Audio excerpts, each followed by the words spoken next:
आपकी देवनगरी दौसा को भी, आदरणीय अध्यक्ष महोदय आज की सभा के मास्टर प्रताप सिंह जी, हमारे संगठन के राष्ट्रीय उपाध्यक्ष, हमारे दूसरे राष्ट्रीय उपाध्यक्ष और इस पूरे कार्यक्रम के आयोजन के आयोजक आदरणीय मूलचंद साहेब, सोनपाल मरमिट साहेब, अजय भाई, हमारे जिला अध्यक्ष शिव सिंह सैनी जी, शिव सिंह सैनी जी, सरपंच साहब, जो भी साथी हैं, मैं सबको पुनश्च प्रणाम करता हूं। और जैसा कि हमारे समय सिंह भाई ने एक सवाल उठाया, एक तो उन्होंने कहा कि हमारी संख्या कम है। समय सिंह भाई, जब भी कोई अच्छा काम होता है ना, इस पूरी पृथ्वी की बात कर रहा हूँ मैं, सारी दुनिया की, केवल दौसा की या हिंदुस्तान की या राजस्थान की बात नहीं कर रहा, ऐसा होता है। अच्छे काम को करने के लिए जनता एक साथ तैयार नहीं हुआ करती, उसमें थोड़ा समय लगता है। बताते हैं कि वो जो इस्लाम के प्रवर्तक हुए पहले वाले नबी, वो बेचारा कई जन्म तक अकेला ही पैदा होता रहा, हज़ारों हज़ारों साल तक, दूसरा कोई उसको मानने वाला पैदा नहीं हुआ। हमारे यहाँ भी ऐसा हुआ है।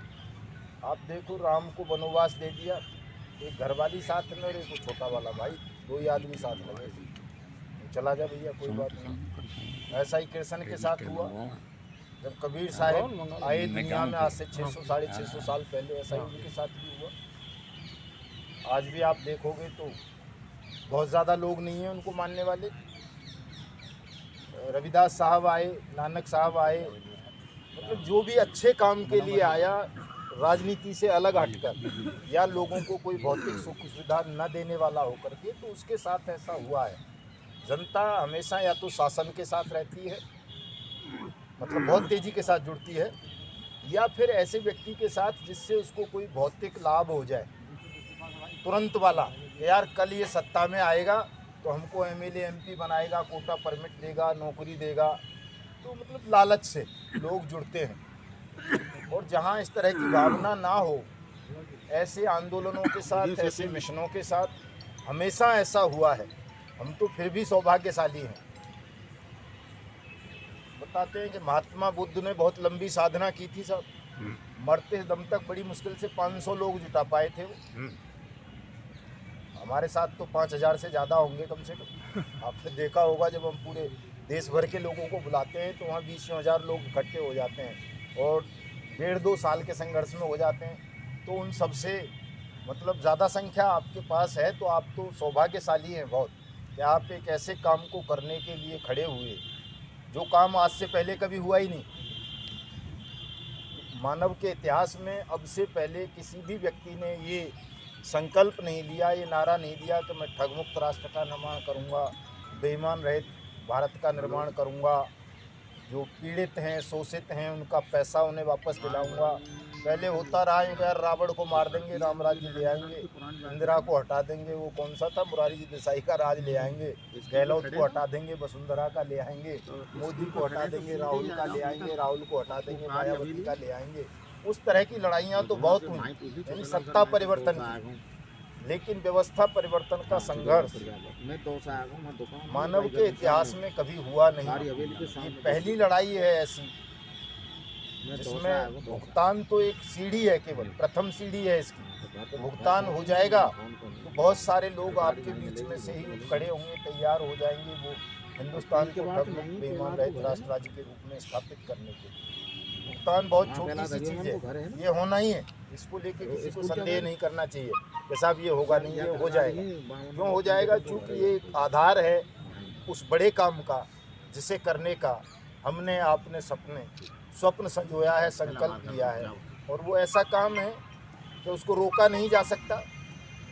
जो सत्य पर आधारित काम होता है, समग्र समाज के हित में काम होता है, उसे तो साहब स्वयं परमात्मा भी पूरा करवाने के लिए अवतरित हो जाते हैं, और वो होता है। शासन किसी का भी रहे, इससे कोई फर्क नहीं पड़ता कि साहब आज अशोक गहलोत मुख्यमंत्री है, या कल कोई और आ जाएगा, या आज प्रधानमंत्री नरेंद्र मोदी है, कल कोई और आ जाएगा।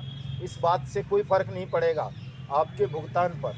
आपका भुगतान होना है, क्योंकि कानून बन गया है, संसद ने सर्वसम्मति से बनाया है, और आप इतने लोग एकजुट हो गए, इतनी तेज़ी से आपकी मांग प्रबल हो रही है कि अब इसको कोई दबा नहीं पाएगा, रोक नहीं पाएगा। निश्चित रूप से 31 दिसंबर आने तक जो है आप सबका भुगतान शुरू हो जाएगा, ये होना है। हमें करना क्या है, केवल अपनी शक्ति को हमें संकलित करना है, एकजुट करना है साहब। जैसे राजस्थान में अभी विधानसभा के चुनाव हैं, हमें किसी के लालच में नहीं आना है, प्रलोभन में नहीं आना, डरना नहीं है,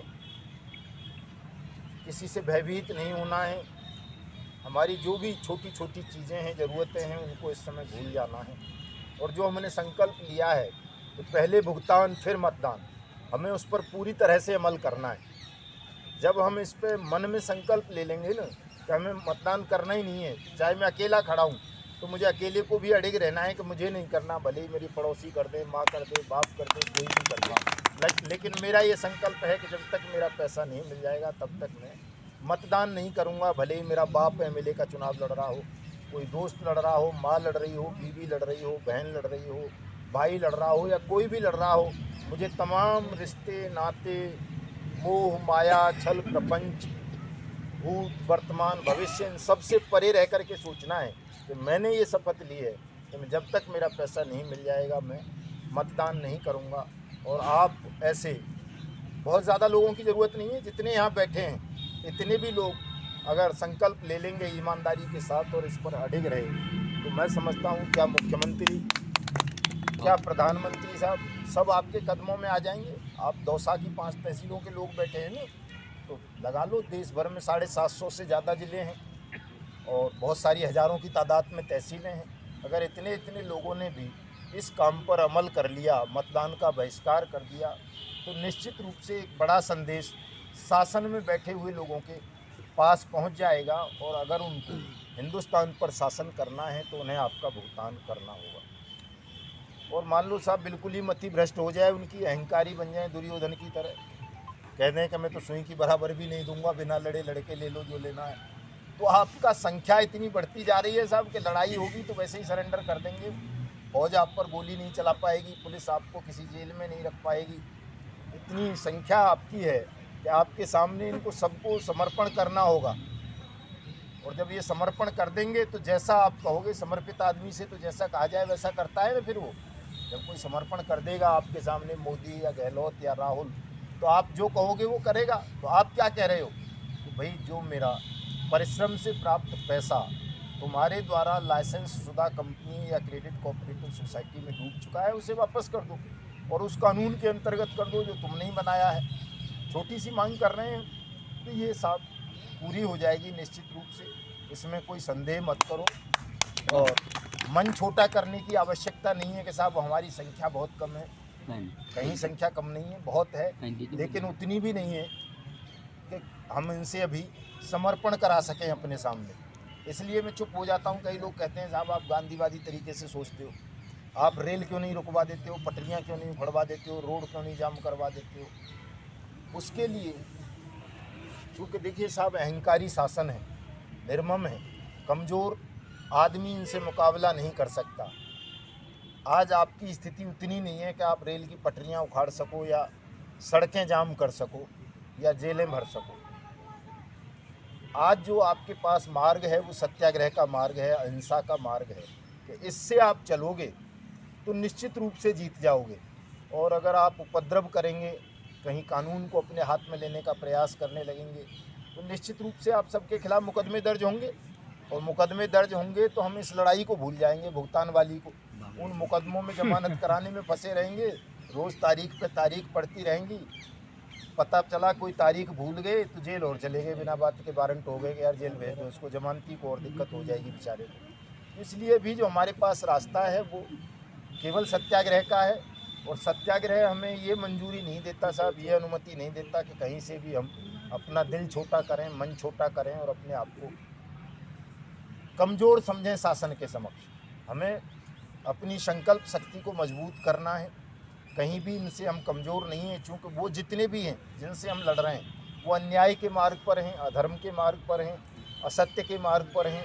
और हम सब जितने भी लोग इस भुगतान की लड़ाई को लड़ रहे हैं वो सब सत्य के मार्ग पर हैं, न्याय के मार्ग पर हैं, कानून के मार्ग पर हैं। इसलिए किसी भी मूल्य पर, देर हो सकती है साहब, अंधेर नहीं होगा, आपका सबका भुगतान होगा। और जो आज आपको लगता है कि हम बहुत कम हैं, ये संख्या आपकी बहुत जल्दी इतनी बड़ी हो जाएगी कि आपको रेल रोकने की सड़क उखाड़ने की ज़रूरत नहीं पड़ेगी साहब, स्वयं शासन आपके सामने समर्पण करेगा, आपका भुगतान करेगा। आप सबका मैं बहुत बहुत आभार व्यक्त करता हूं, दोबारा से धन्यवाद देता हूं कि आप इतने साथी आए, और पुनः ये अपील करता हूं साथियों के मन को छोटा नहीं करना है, मतदान का बहिष्कार करना है। कल या परसों में साहब वो मुझे याद आया, उदयपुर हमारे ही कुछ साथियों ने एक कार्यक्रम रखा था, तो वो जो क्या नाम है उसका, गौरव वल्लभ नाम है शायद कांग्रेस के प्रवक्ता का है, उसको वो भी पहना रहे थे, वो ये माला सी क्या बोलते हैं साहब इसको, अंगोछा। चलो वो तो खैर सम्मान करना कोई बुरी बात नहीं है, किसी दुश्मन का भी कर दो, लेकिन उसके सामने सरेंडर करना ठीक नहीं है कि साहब आप जो है ये हमारा घोषणा पत्र में शामिल कर लोगे हमारी मांग को तो हम आपको वोट दे देंगे, ऐसा नहीं कहना है, करे या न करे। आज तो वो स्थिति है, कोई भी कहेगा। अभी तो कई मैसेज आपके मुख्यमंत्री के कई लोगों के आ रहे हैं कि साहब आ जाओ मुख्यमंत्री से मिल लो। मैंने कहा अब क्या करेंगे इससे मिल के, पहले हम पैर रगड़ रगड़ के मर गए, जूतियाँ फट गई कई जोड़ी, तो मेरी 5-6 बार मैं आ लिया साहब जयपुर पैदल चला, जब मिलने का समय था वो तब नहीं मिला जब वो कुछ कर सकता था। आज क्या करेगा, आज तो तू कार्यवाहक मुख्यमंत्री है, कुछ नहीं कर सकता, तेरे पास कुछ नहीं, अब तो हम जैसा एक सिपाही का ट्रांसफर नहीं कर सकता आज तो अब तुझसे मिलने से क्या फ़ायदा, अब तो तेरा प्रतिकार करेंगे। और तेरा क्या, हम तो सबका कर रहे हैं, ये भी नहीं कि साहब कोई हमें ये कहते हैं हम मोदी के आदमी हैं, बीजेपी के आदमी हैं, हम तो सभी का प्रतिकार कर रहे हैं, बहिष्कार कर रहे हैं। तो ऐसे वक्त में किसी से कोई आश्वासन लेने का भी कोई लाभ हमें और आपको नहीं है। अब तो लाभ केवल इसी में है कि हम अपने इस संकल्प को मजबूत करें, ज़्यादा से ज़्यादा लोगों को वोट डालने से रोकें। रोकने से मतलब किसी को बलपूर्वक नहीं रोकना है, लेकिन उन्हें ये बात समझानी है कि भाई आप चाहे इसको सांप को दे दो, नाक को दे दो, इसको क्या बोलते हैं, और वो एक जहरीला होता है साहब, परिया, कोबरा, ये सब वो ऐसे ही हैं, चाहे बसपा वाले हों, सपा वाले हों, बीजेपी वाले हों, कांग्रेस वाले हों, कम्युनिस्ट हों या कोई और, आम आदमी पार्टी भी है मैदान में है, सब में कोई विशेष अंतर नहीं है साहब, सब ठगों के गुलाम कहता हूँ मैं तो इनको, ठगों के मालिक भी नहीं मानता कि ठगों के मालिक हैं, ठगों के ये गुलाम हैं, गुलामी करते हैं। और जब तक आप लोग सब अपनी ताकत का एहसास इनको नहीं कराओगे, ये आपके सामने झुकेंगे नहीं।